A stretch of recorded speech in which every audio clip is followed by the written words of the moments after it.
de recuperação, vou te dar roupas novas. Não chegou ninguém para fazer isso?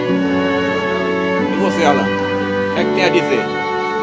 Você sabe que a rua não é um bom lugar para ficar, não é verdade?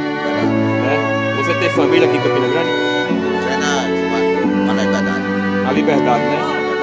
O Vanderlei não tem ninguém aqui em Campina não, né? Infelizmente a gente dizer que gasta muito dinheiro em outras coisas, mas para ajudar essas pessoas que ficam no centro da cidade, não tem teto, não tem emprego, não tem, né? Praticamente vivem de doações.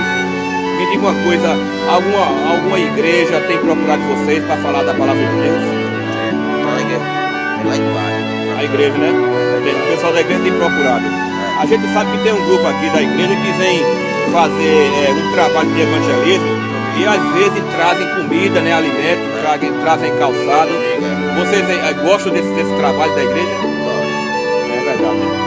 Então isso é muito bom a gente ficar sabendo, que esse vídeo seja divulgado aí para o Brasil e para o mundo, para ver se as autoridades se sensibilizam com a situação dessas pessoas que ficam na rua, né?